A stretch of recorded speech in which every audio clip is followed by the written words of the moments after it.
Study IQ IAS, आपका selection हमारा mission. नमस्कार दोस्तों, मैं डॉक्टर पंकज मिश्रा और स्वागत है आपका स्टडी IQ IAS पर। दोस्तों, इतिहास अक्सर हेडलाइंस में नहीं, फाइन प्रिंट्स में लिखा जाता है। याद कीजिए, वर्ष 2025 दिसंबर, जब शेयर बाजार रिकॉर्ड ऊंचाइयों का जश्न मना रहा था, उसी बीच RBI की फाइनेंशियल स्टेबिलिटी रिपोर्ट आती है और उस रिपोर्ट के एक छोटे से फुटनोट ने बेंगलुरु से लेकर मुंबई तक के बोर्ड रूम्स में बेचैनी पैदा कर दी। यह कोई भाषण नहीं था, कोई चेतावनी नहीं थी, बल्कि सिर्फ एक डेटा था। डेटा जो एक डरावना सच बता रहा था। वो ये कह रहा था कि अनसिक्योर्ड रिटेल क्रेडिट भारत की GDP से कहीं ज्यादा तेजी से बढ़ रही है। आसान शब्दों में अगर हम कहें तो देश अमीर नहीं हो रहा था, बल्कि बस देश कर्ज पर चल रहा था। हम देख रहे थे the rise of loophole economy, एक ऐसी इकोनॉमी जो किसी मजबूत नींव पर नहीं खड़ी थी, बल्कि इजी मनी के सहारे बढ़ रही थी।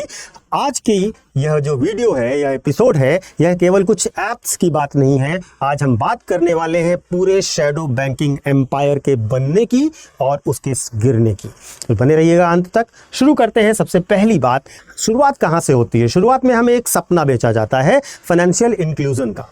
कहा जाता है कि जो बैंक तक नहीं पहुंच सकता, तकनीकी उसे कर्ज देगी, टेक्नोलॉजी के माध्यम से उसे कर्ज दिया जाएगा। लेकिन असल में क्या हुआ?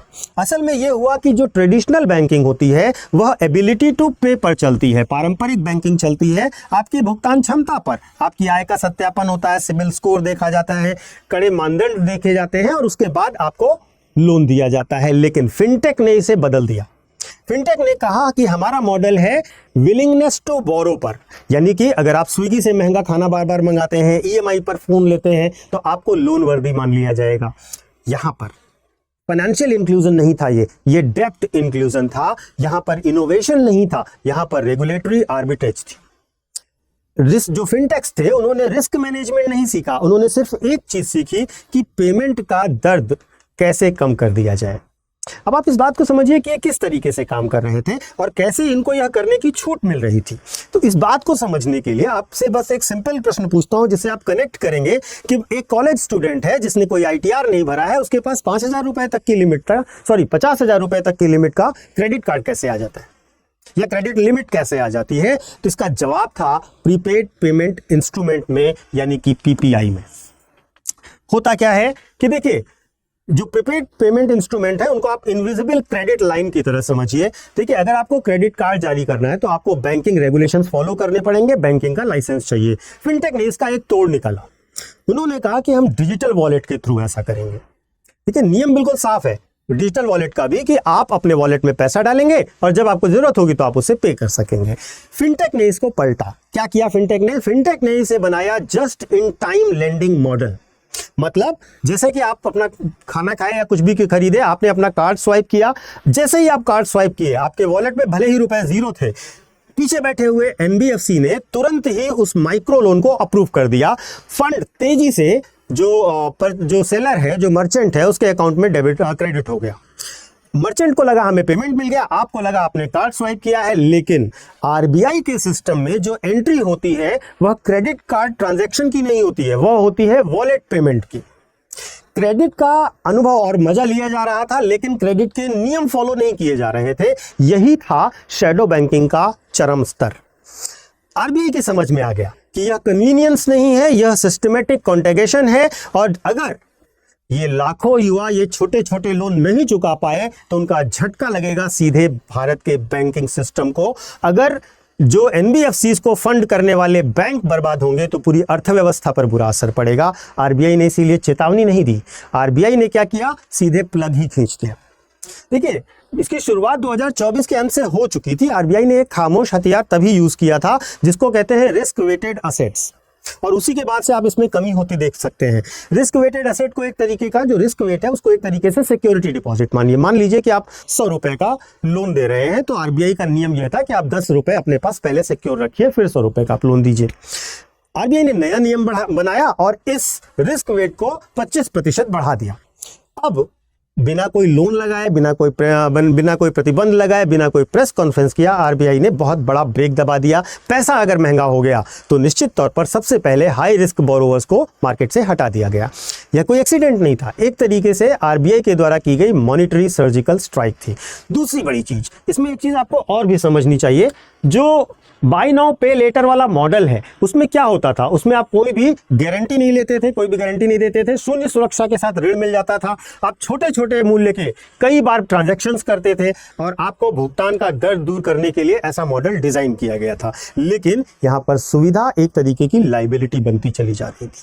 फिर इसमें एक और मॉडल ऐड होता है, जब कहा गया कि ये फिनटेक पेमेंट कैसे करेंगे, अगर डिफॉल्ट कर गए लोन लेने वाले तो ये पेमेंट होगा कैसे, तो वहां पर आता है एक नया शब्द, वो है FLDG।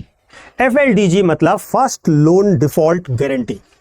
फिनटेक ने कहा कि अगर कोई नहीं चुकाएगा तो पहला नुकसान हम भरेंगे। सुनने में ये बहुत सुरक्षित लगता है कि हम प्रथम हानि को कवर कर लेंगे, लेकिन आरबीआई ने कहा कि भाई साहब आपकी बैलेंस शीट इसका समर्थन नहीं कर रही है। अगर आपकी 100 करोड़ की कंपनी है और आप 5000 करोड़ की लोन गारंटी दे रहे हैं तो यह गारंटी नहीं है, यह कागजी भ्रम है, इसे कहते हैं सिंथेटिक इक्विटी। आरबीआई ने एफएलडीजी को 5% पर कैप कर दिया। अब मैसेज साफ है, बिना लाइसेंस अब बैंक की तरह आप ट्रीटमेंट व्यवहार नहीं कर सकते। तो ये तो पूरा स्टेप बाय स्टेप हुआ, जिसकी वजह से बाय नाउ पे लेटर इस तरीके की जो गतिविधियां थी उन पर लगाम लगी। अब आपको क्या लगता है कि क्या आरबीआई एक विलेन है? अगर आप एक वेंचर कैपिटलिस्ट हैं और आप तेज एग्जिट चाहते हैं तो आपको लग सकता है कि आरबीआई एक विलेन की तरह काम कर रहा है, लेकिन अगर आप एक आम नागरिक हैं तो आरबीआई आपका अंतिम रक्षक है। 2008 में भी सबको यही लगा था कि रिस्क मैनेज हो चुका है, लेकिन हुआ क्या? ग्लोबल क्रैश हुआ, बैंक्स फेल हुए, नौकरियां गायब हो गई। आरबीआई ने ग्रोथ नहीं रोकी है, आरबीआई ने फ्यूचर में होने वाले प्रोबेबल क्रैश को रोका है। यहां पर ध्यान रखिएगा और याद भी रखिएगा कि stability is the price we pay for sustainable growth. तो आपको यह एनालिसिस इस बात को समझने में मदद करेगी कि जब भी अगली बार कोई ऐप आपसे ये कहे कि 30 सेकंड में इंस्टेंट क्रेडिट ऑफर करते हैं तो एक सवाल यह जरूर पूछिए कि यह रिस्क ले कौन रहा है। और अगर आपको कोई रिस्क दिखाई नहीं दे रहा है, रिस्क लेने वाला दिखाई नहीं दे रहा है, तो बहुत साफ है कि रिस्क आप खुद हैं।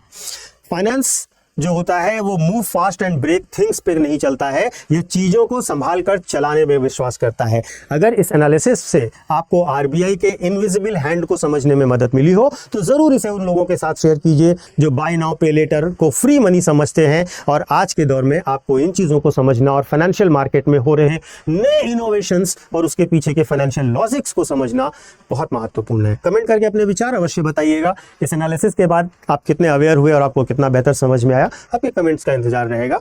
मैं आपको एक अनाउंसमेंट भी कर दूं, उसके पहले मैं आपको अपना टेलीग्राम चैनल बता देता हूं। यूपीएससी मेंटोर पंकज सर, ये मेरा टेलीग्राम चैनल है, यहाँ पर आपको मेरे सारे वीडियोस के लिंक मिल जाएंगे। इसके साथ साथ हमारे यहाँ वर्ष 2027-2028 के लिए अलग अलग बैचेस शुरू हो रहे हैं, जिन्हें हम निर्माण बैच कहेंगे। ये जनवरी बैच है, इसमें ये बैचेस सारे P2I बैच होते हैं, यानी कि प्रीलिम्स टू इंटरव्यू आपकी पूरी तैयारी कराई जाती है। अभी न्यू ईयर चल रहा है और न्यू ईयर के कारण आपको 50% ऑफ का सेल दिया जा रहा है हर एक फीस पर। और अगर आप हमारे बैचेस को ज्वाइन करते हैं जो कि हिंदी, इंग्लिश और इंग्लिश में उपलब्ध हैं, 2026 के लिए भी, 27 के लिए भी और 28 के लिए भी, जनवरी में ही सारे बैचेस शुरू हो रहे हैं। आप हमारे बैचेस को ज्वाइन कर सकते हैं इस अट्रैक्टिव डिस्काउंट ऑफर के साथ, 50% डिस्काउंट के साथ। आपको ये डिस्काउंट तब मिलेगा जब आप पीके लाइव कोड का इस्तेमाल करेंगे। ध्यान रखिएगा, 7 तारीख से हमारे बैच स्टार्ट हो रहे हैं और ये सेल का लाभ आप मैक्सिमम 8 जनवरी तक प्राप्त कर सकते हैं। इन कोर्सेज की डिटेल आप हमारे डिस्क्रिप्शन बॉक्स में दिए गए लिंक पर जा करके भी क्लिक करके देख सकते हैं, हमारे ऐप और वेबसाइट पर देख सकते हैं, डेमो क्लासेस भी देख सकते हैं। साथ ही साथ इसमें ढेर सारी सुविधाएं जो हैं उनको अच्छे से समझ करके फिर जल्द से जल्द ज्वाइन कीजिए। Thank you so much. Study IQ IAS, आपका सिलेक्शन हमारा मिशन।